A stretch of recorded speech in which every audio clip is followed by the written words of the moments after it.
بسم اللہ الرحمن الرحیم۔ آج نور الرضا کا ہم اگلا سبق پڑھیں گے۔ فصل فی الاستنجاء، استنجے کے بارے میں فصل، ٹھیک ہے، کس کے بارے میں؟ استنجے کے بارے میں فصل۔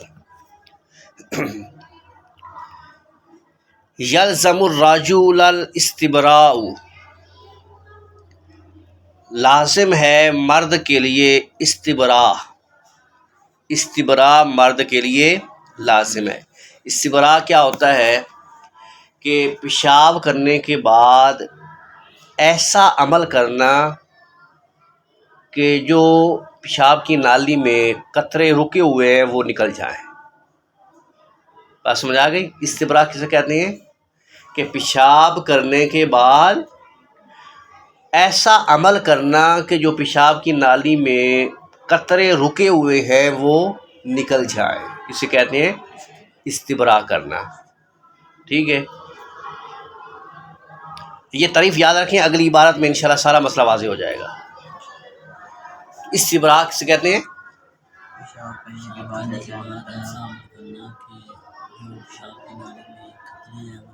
وہ نکل جائیں، بس یہ سادہ ہے۔ تو یلزم الرجل الاستبراء، مرد کے لیے استبراء کرنا یعنی پاکیزگی حاصل کرنا لازم ہے، حتیٰ کہ یزول، زائل ہو جائے، اثر البول، پیشاب کا اثر، یعنی اس وقت تک استبراء کرنا کہ پیشاب کا اثر جو ہے وہ ختم ہو جائے، پیشاب کا اثر ختم ہو جائے۔ وَيَطْمَئِنَّ قَلْبُهُ، اور اس کا دل مطمئن ہو جائے، عَلَى حَسْبِ عَادَتِهِ، اس کی عادت کے مطابق، اس کی عادت کے مطابق اس کا دل مطمئن ہو جائے۔ مرد کے لیے پاکیزگی حاصل کرنا، استبراء کرنا لازم ہے حتیٰ کہ پیشاب کا اثر ختم ہو جائے اور اس کا دل اس کی عادت کے مطابق مطمئن ہو جائے۔ اما بالمشی، چاہے یہ اطمینان قلب اسے چلنے کے ساتھ حاصل ہو، اوین تنحنحی، یا کھانسنے کے ساتھ ہو، اوید تجاعی، یا پہلو کے بل لیٹنے سے حاصل ہو، او غیرہ، یا اس کے علاوہ کسی اور طریقے سے حاصل ہو۔ بات سمجھ آ گئی؟ چاہے پیشاب کرنے کے بعد وہ چلے تو اس کا دل مطمئن ہوتا ہو، چاہے کھانسے تو اس کا دل مطمئن ہو جائے کہ میرا پیشاب کے جو قطرے رکے ہوئے تھے وہ نکل گئے ہوں گے، یا لیٹنے سے ہو۔ یہ تین طریقے یہاں عبارت میں بیان کیے گئے ہیں، او غیری، یا اس کے علاوہ کسی اور طریقے سے۔ حدیث پاک میں طریقہ اس کا بیان کیا گیا ہے، وہ یہ ہے کہ پیشاب کرنے کے بعد مرد جو ہے پیشاب کرنے کے بعد پیشاب کی نالی کو جڑ سے جو ہے وہ پکڑے اور یوں دباتا ہوا سرے کی جانب لے جائے، اس طرح جو قطرے پیشاب کی نالی میں رکے ہوں گے وہ سارے نکل جائیں گے، اور 3 مرتبہ اس طرح کرے، ٹھیک ہے، جڑ سے لے کر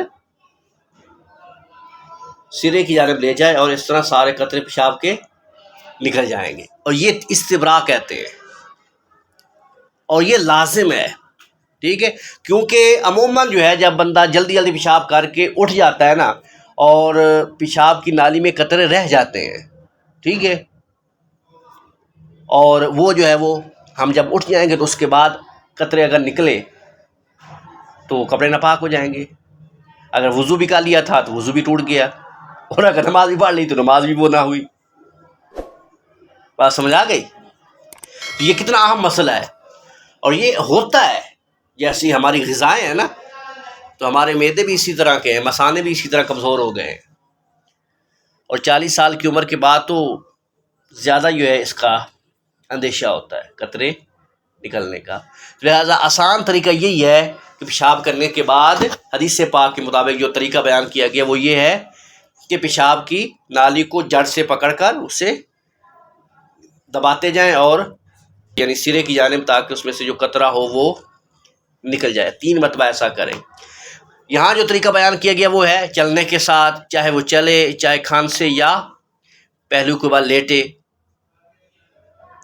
تو گاؤں میں جو ہے وہ لوگ جو ہے وہ کھیتوں میں جاتے تھے پیشاب کرنے، تو پھر کیا کرتے تھے، تو وہ ایک ڈھیلا لے لیتے تھے، اس کو پیشاب کی نالی کے اوپر رکھتے اور ساتھ چلتے آتے تھے. جب ان کا دل مطمئن ہو جاتا کہ اب قطر نکل گئے ہوں گے چلنے کے ساتھ، تو پھر اس ڈھیلے کو پھینک دیتے تھے. تو گاؤں میں ایسا ہوتا تھا، شاید آپ بھی لوگ کرتے ہوں. لیکن اب چونکہ واش روم بن گئے ہیں تو اب وہاں تو بندہ چل نہیں سکتا، ٹھیک ہے، زیادہ سے زیادہ بندہ کھان سکتا ہے، ٹھیک ہے، لیٹ بھی نہیں سکتا. تو اب اس لیے بہتر طریقہ وہی ہے جو حدیث پاک میں بیان کیا گیا ہے.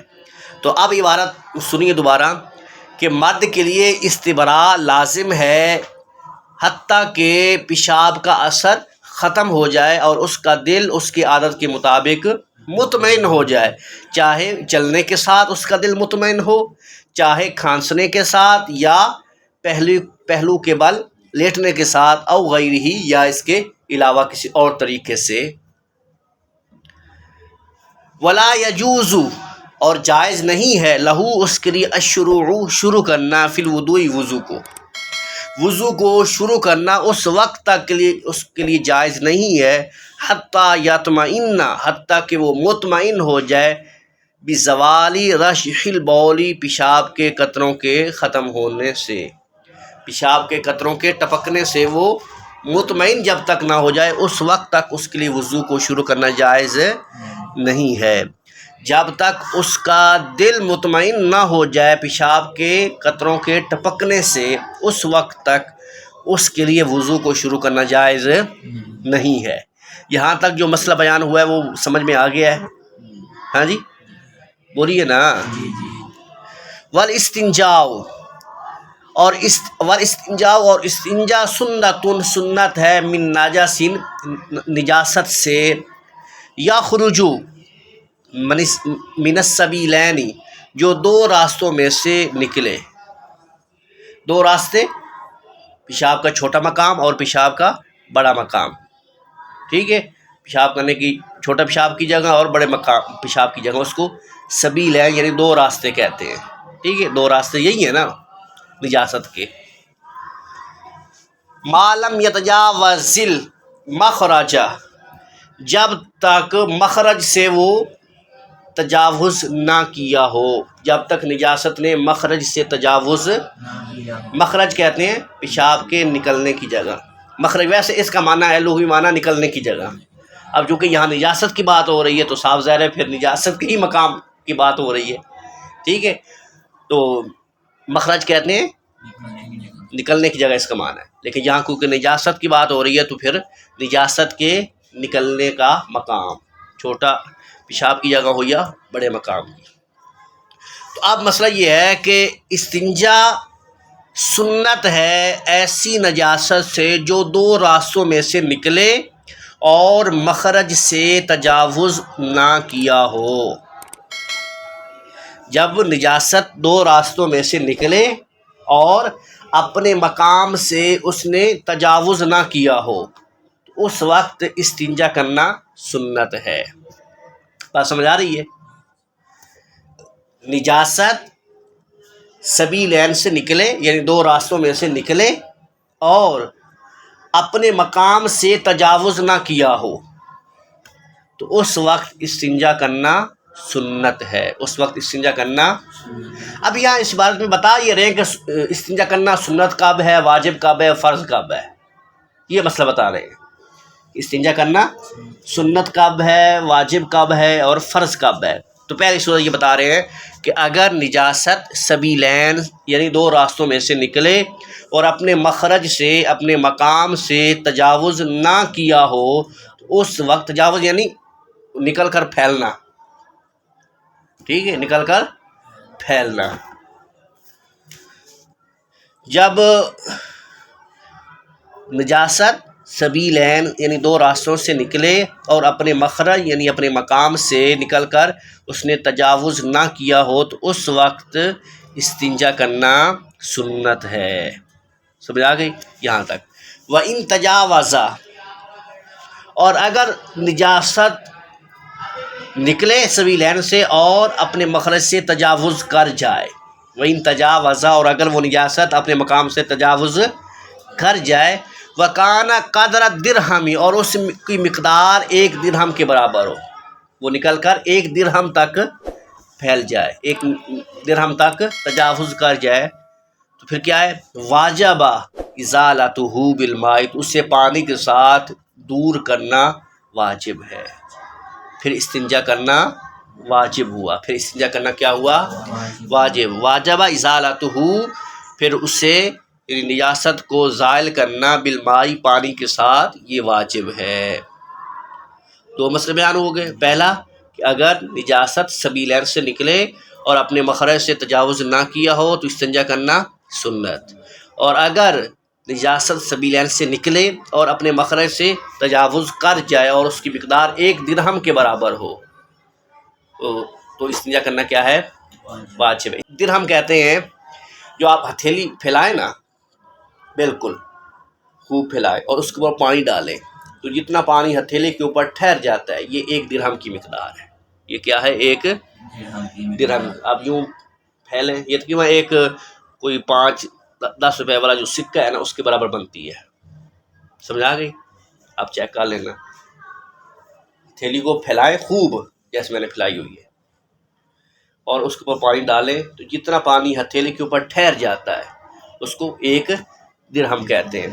تو اب مسئلہ یہ ہے کہ اگر نجاست 2 راستوں میں سے نکلے اور اپنے مقام سے تجاوز کر جائے اور مقدار 1 درہم کے برابر ہو تو اس وقت استنجا کرنا کیا ہے؟ واجب ہے، یعنی اسے دھونا پانی کے ساتھ، یہ واجب ہے۔ وَإِن زَادَ عَلَى الدِّرْہَمِ، اور اگر درہم سے بھی زیادہ نجاست پھیل جائے، اگر درہم سے بھی زیادہ تجاوز کر جائے نجاست، تو افترض، پھر استنجا کرنا فرض ہے، پھر استنجا کرنا کیا ہے؟ فرض ہے۔ اب مسئلہ سمجھ میں آ گیا کہ استنجا کرنا سنت کب ہے، واجب کب ہے اور فرض کب ہے؟ سمجھ میں آ گیا کہ جب نجاست اپنے مقام سے نکل کر تجاوز نہ کرے، ٹھیک ہے، جب 2 راستوں میں سے نجاست خارج ہو اور اپنے مخرج سے نکل کر تجاوز نہ کرے، اس وقت استنجا کرنا سنت۔ جب نجاست تجاوز کر جائے اپنے مخرج سے اور مقدار 1 درہم کے برابر ہو تو استنجا کرنا واجب ہے، اور اگر 1 درہم سے بھی زیادہ تجاوز کر جائے نجاست تو اس وقت استنجا کرنا فرض ہے۔ یہاں تک انشاءاللہ ہم پڑھیں گے، کافی ہے، سمجھ میں آ گیا مسئلہ تمام شروع سے آپ تک؟ یہ دوبارہ ایک دفعہ پڑھا دو، کہتے ہو تو دوبارہ پڑھا دیتا ہوں، پڑھا دوں۔ یلزم الرجل الاستبراء، مرد کے لیے استبراء لازم ہے، پاکیزگی حاصل کرنا لازم ہے، حتیٰ یزول اثر البول، حتیٰ کہ پیشاب کا اثر ختم ہو جائے، ویطمئن قلبہ، اور اس کا دل مطمئن ہو جائے، علی حسب عادتہ، اس کی عادت کے مطابق، اما بالمشی، چاہے چلنے کے ساتھ اس کا دل مطمئن ہو، او تنحنحی، چاہے کھانسنے کے ساتھ، او انتجاعی، یا پہلو کو بل لیٹنے کے ساتھ، او غیرہی، یا اس کے علاوہ، ولا یجوز، اور جائز نہیں ہے، لہو، اس کے لیے، الشروع، شروع کرنا، فی الوضوء، وضو کو، اس کے لیے وضو کو شروع کرنا اس وقت تک جائز نہیں ہے، حتیٰ یطمئن، حتیٰ کہ وہ مطمئن ہو جائے، بزوال رشح البول، پیشاب کے قطروں کے ٹپکنے سے، جب تک پیشاب کے قطروں کے ٹپکنے سے اس کا دل مطمئن نہ ہو جائے اس وقت تک اس کے لیے وضو کو شروع کرنا جائز نہیں ہے۔